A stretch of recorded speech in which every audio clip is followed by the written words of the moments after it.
Picture this: a 62-year-old man walks into his doctor's office.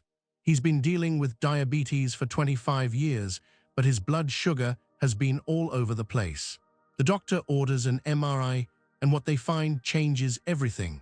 Atherosclerosis in his brain, blood vessels damaged by decades of uncontrolled blood sugar, now threatening the very organ that makes him who he is. But here's what will shock you: his doctor never once told him that his diabetes was literally eating away at his memory. Never warned him that every spike in blood glucose was like taking a hammer to his brain cells. Never mentioned that he was on a fast track toward dementia. And this man isn't alone. Right now, millions of people over 60 are walking around with a ticking time bomb in their heads, completely unaware that their diabetes is about to steal the most precious thing they own: their memories, their personalities, their very sense of self. What I'm about to share with you today will fundamentally change how you think about diabetes, dementia, and the medical system that's supposed to protect us. Because the truth is, there's a massive cover-up happening right under our noses, and the people who are supposed to be looking out for our health are the very ones keeping us in the dark. Let me start with something that should be front-page news on every health website, every medical journal, every news outlet in the country. But instead, I found it buried in a desperate Reddit post from someone just like that 62-year-old man I mentioned. He wrote, and I quote, "Half of dementias are from diabetes. Half of dementias are from diabetes." Think about that for a second. We are talking about 55 million people worldwide living with dementia right now. If this person is right, and the science backs him up, that means over 27 million cases of dementia could have been prevented if we had just managed diabetes properly. But wait, it gets worse. The scientific evidence supporting this connection is overwhelming, yet somehow it's not common knowledge. A recent meta-analysis published in 2025 found that people with type 2 diabetes have a 60 to 100% increased risk of developing dementia compared to people without diabetes. Let me say that again: having diabetes doubles your chances of losing your mind. The research shows that uncontrolled blood sugar doesn't just damage your feet, your eyes, and your kidneys. It's systematically destroying your brain, one glucose spike at a time. When your blood sugar is high, it creates inflammation in your brain, damages blood vessels, and literally shrinks brain tissue. It's like your brain is slowly drowning in sugar. And here's the kicker: this isn't new information. Scientists have known about the diabetes dementia connection for decades. A study from the American Diabetes Association shows that health conditions like diabetes accelerate the rate of cognitive decline.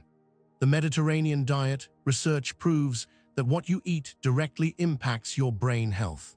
The evidence is everywhere. So why isn't your doctor talking about this? Why isn't this the first thing they tell you when you're diagnosed with diabetes? Why is a desperate person on Reddit sharing information that should be coming from medical professionals? Because admitting the truth would expose one of the biggest failures in modern medicine. It would reveal that the way we've been treating diabetes for the past 50 years has been fundamentally wrong, and millions of people have paid the price with their memories. Here's where things get really disturbing. Not only are doctors not warning people about the diabetes dementia connection, they're actively using treatment approaches that make the problem worse. Let me tell you about the biggest lie in diabetes care: the idea that all diabetic patients should have the same blood sugar targets. Right now, most doctors are telling every diabetic patient to aim for an A1C under 7%. Sounds reasonable, right? Wrong. The American Diabetes Association's own guidelines, their own official recommendations, clearly state that seniors should have different, more relaxed blood sugar targets. For older adults with multiple health conditions, the target should be under 8%. For those in poor health or with cognitive impairment, doctors should avoid focusing on A1C at all and instead focus on preventing dangerous blood sugar swings. But here's what's happening in the real world. Doctors are ignoring their own guidelines and pushing elderly patients toward aggressive blood sugar control that's actually harming them. Tight blood sugar control in seniors leads to more episodes of dangerously low blood sugar, which damages the brain even faster than high blood sugar does. It's like they're caught in this twisted cycle where the cure is worse than the disease. And the patients, they're terrified. One Reddit user described being so afraid of low blood sugar that they keep their levels high on purpose, which creates exactly the brain damage they're trying to avoid. But the medical gaslighting goes even deeper. How many times have you heard a doctor dismiss concerning symptoms as just normal aging? That fatigue you're feeling, normal aging. The memory problems, normal aging. The mood swings, normal aging. Except these aren't normal parts of aging at all. They're symptoms of undiagnosed or poorly controlled diabetes.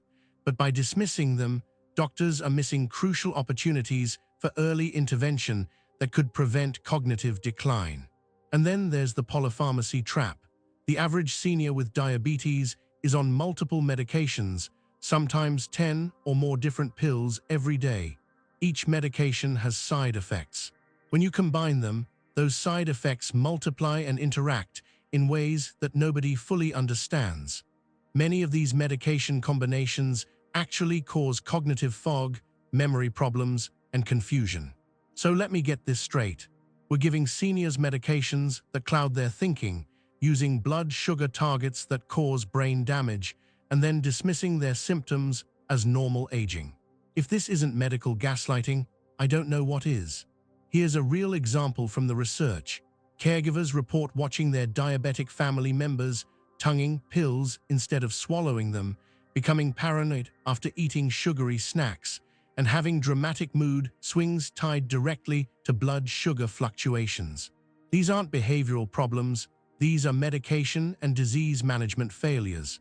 But instead of addressing the root cause, the medical system just adds more medications, creates more complex treatment regimens, and wonders why patients aren't compliant.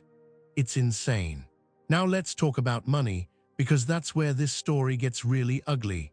The Alzheimer's and dementia care industry is projected to cost over $1 trillion by 2050. $1 trillion. That's more than the GDP of most countries. And instead of focusing on preventing dementia through better diabetes care, which would cost pennies on the dollar, the medical industrial complex has decided to double down on expensive treatments that barely work. Let me tell you about the latest scam they're trying to pull. There are two new Alzheimer's drugs that just hit the market, lecanemab and donanemab. These drugs cost $26,500 and $32,000 per year, respectively. That's more than most people make in a year, more than a new car, more than many people's entire life savings. And what do these miracle drugs do? They slow cognitive decline by a few months, not stop it, not reverse it. They might give you an extra 3 to 6 months of slightly better thinking for $32,000 a year.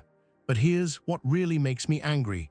Medicare is now covering 80% of the cost of these drugs. That means taxpayers are footing the bill for this pharmaceutical money grab, while the same government insurance program won't fully cover the nutritionist visits, exercise programs, and continuous glucose monitors that could actually prevent dementia in the first place. Think about the mathematics of this scam. If we spent just a fraction of that $1 trillion on proper diabetes prevention and management, we could prevent millions of cases of dementia. But there's no money in prevention. There's no patent on eating vegetables or taking a walk. There's no subscription fee for checking your blood sugar. The business model of modern medicine isn't based on keeping you healthy. It's based on managing your disease for as long as possible while extracting maximum profit. A healthy person is a lost customer. A person with well-controlled diabetes who never develops dementia is a financial disaster for the healthcare industry. But a person with poorly controlled diabetes who develops dementia, that's a goldmine. First, you sell them diabetes medications for decades, then you sell them dementia care, then you sell them nursing home services, then you sell their families expensive new drugs that don't work. It's the perfect business model. And the most infuriating part, the research shows that simple lifestyle changes, eating a Mediterranean diet, doing gentle exercise, monitoring blood sugar properly can reduce dementia risk by up to 30%. These interventions cost almost nothing and work better than the expensive drugs. But you won't hear about this from your doctor. You won't see advertisements for Mediterranean diets during the evening news.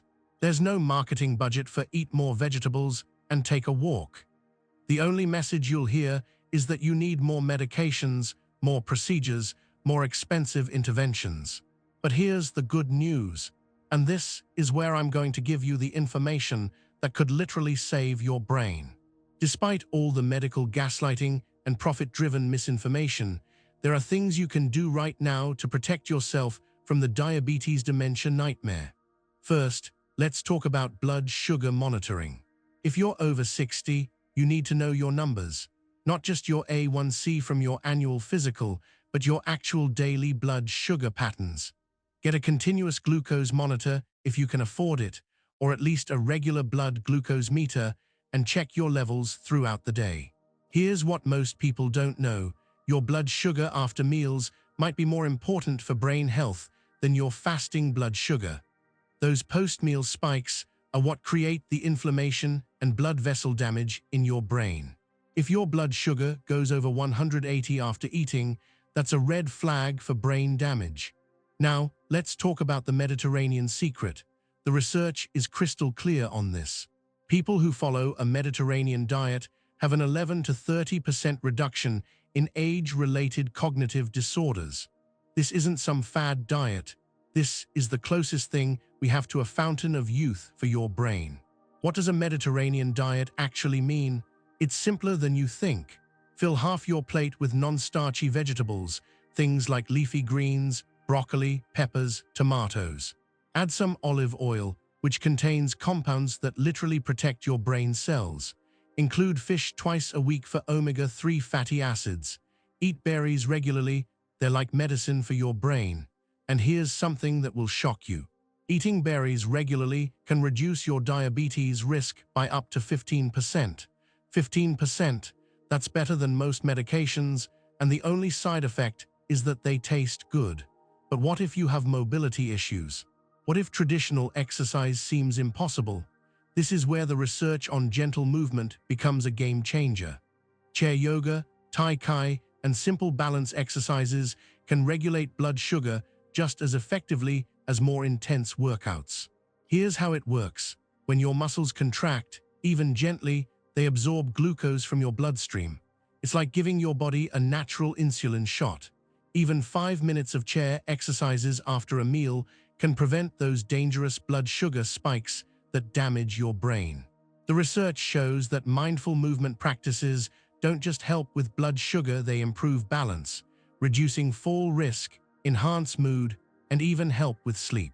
And for people with diabetic neuropathy, these gentle movements can actually help restore some sensation and prevent further nerve damage. Let me give you a specific example from the research. Patients who did chair yoga 3 times a week had better blood sugar control than patients who were just following medication regimens. Think about that, gentle stretching in a chair was more effective than pharmaceuticals. And here's something else your doctor probably won't tell you. There are specific supplements that have been scientifically proven to help with both diabetes and cognitive function. Chromium picolinate, for example, helped older diabetic patients reduce their blood sugar from 190 to 150 in just 3 weeks. Some patients were even able to reduce their medications. Cinnamon, regular Ceylon cinnamon, not the stuff you put on donuts, can improve insulin sensitivity and slow stomach emptying, which prevents blood sugar spikes after meals. Berberine has been shown to be as effective as metformin for blood sugar control, with the added benefit of improving cholesterol levels. But here's the most important thing. You don't have to wait for permission from your doctor to start protecting your brain. You can begin eating brain-healthy foods today. You can start doing gentle exercises today. You can start monitoring your blood sugar today. Now I need to address the elephant in the room, the hidden victims in this diabetes dementia crisis. I'm talking about the millions of family caregivers who are silently suffering while the medical system ignores their existence. Here are the numbers that should terrify you. Family caregivers provide an average of 5 hours of care per day for people with dementia. 5 hours every single day for years. And what does this level of caregiving do to the caregivers themselves? It destroys them. The research shows that caregivers experience financial strain, deteriorating physical health, reduced life satisfaction, and increased rates of depression and anxiety. But here's the truly horrifying part. Many caregivers develop diabetes and cognitive impairment themselves from the chronic stress. Let me paint you a picture of what this looks like in real life, based on the actual experiences documented in the research. A daughter is caring for her father with diabetes and dementia. He's forgotten he has diabetes, refuses to take his medications, and insists on eating entire packages of cookies. She's faced with an impossible choice: force him to comply, which causes him distress and agitation, or let him eat what he wants and watch his blood sugar destroy what's left of his mind. She spends hours every day trying to manage his medications, only to watch him tongue the pills instead of swallowing them. She tries to provide healthy meals, but he demands ketchup on everything and refuses vegetables. She's watching her father disappear piece by piece, and she feels completely powerless to stop it. The emotional toll is devastating, but the physical toll might be even worse. This caregiver isn't sleeping properly because she's worried about her father having dangerous blood sugar episodes during the night. She's not eating well because she's too stressed and too busy. She's not exercising because she can't leave her father alone. She's not seeing her own doctor because she doesn't have time. And what support does she get from the medical system? Essentially nothing. Her father's doctor gives her a list of medications and dietary restrictions, tells her to monitor his blood sugar, and sends her on her way. No training on how to manage dementia behaviors. No respite care. No counseling for the emotional trauma she's experiencing. No acknowledgement that her health matters too. This is happening in millions of households across the country right now. Adult children, spouses, and other family members are providing complex medical care with no training, no support, and no recognition. They're burning out at alarming rates, and when they do, the entire caregiving system collapses. Here's what makes this even more tragic. The research shows that caregiver stress actually accelerates cognitive decline in the patient. When caregivers are overwhelmed and burnt out, they make more mistakes with medications, become less patient with difficult behaviors, and are less able to provide the consistent, structured environment that dementia patients need. So we have this vicious cycle where inadequate support for caregivers leads to worse outcomes for patients, which creates more stress for caregivers, which leads to even worse outcomes. And the medical system just ignores the whole thing. But here's what really makes me angry: the financial burden. Families are spending their life savings on diabetes and dementia care, the new Alzheimer's drugs I mentioned earlier. Even with Medicare covering 80%, families are still responsible for thousands of dollars per year. Add in the cost of blood glucose monitoring supplies, medications, doctor visits, and possible nursing home care, and families are going bankrupt trying to care for their loved ones. Meanwhile, the most effective interventions, nutritional counseling, exercise programs, respite care for caregivers, occupational therapy, are often not covered by insurance at all. It's like the system is designed to extract maximum profit while providing minimum support. So here we are. I've laid out the evidence. The diabetes dementia connection is real, it's devastating, and it's largely preventable. Simple lifestyle interventions work better than expensive medications. Proper blood sugar management can preserve cognitive function.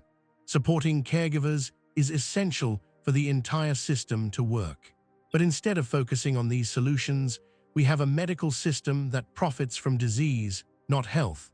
We have doctors who ignore their own guidelines and use treatment approaches that harm elderly patients. We have pharmaceutical companies charging $32,000 a year for drugs that barely work, while suppressing information about interventions that cost almost nothing and work much better. And we have millions of families struggling in isolation, dealing with impossible caregiving burdens, while the people who are supposed to help them look the other way. But here's what gives me hope. You now know the truth. You understand the connection between diabetes and dementia. You know that aggressive blood sugar control can be harmful in elderly patients. You know that simple dietary changes and gentle exercise can be more effective than medications. You know that caregivers need and deserve support. And most importantly, you know that you don't have to be a victim of this system. You can take control of your health. You can protect your brain. You can demand better care for yourself and your loved ones. The medical establishment may not want you to know these things, but now you do. And knowledge is power. The power to make informed decisions about your health. The power to question your doctor's recommendations. The power to seek out the interventions that actually work instead of the ones that are most profitable. So what are you going to do with this information? Are you going to share it with the people you care about? Are you going to start implementing these brain protective strategies in your own life? Are you going to demand that your elected representatives address the caregiver crisis? Because the truth is, this affects all of us. If you don't have diabetes now, you might develop it later. If you're not caring for someone with dementia now, you might be in the future. This isn't someone else's problem, this is our collective future. The diabetes dementia crisis is real, but it's not inevitable. We have the knowledge and the tools to prevent millions of cases of cognitive decline. We just need the courage to stand up to a system that profits from our suffering and demand the healthcare we deserve. The cover-up ends now. The truth is out. What happens next is up to you.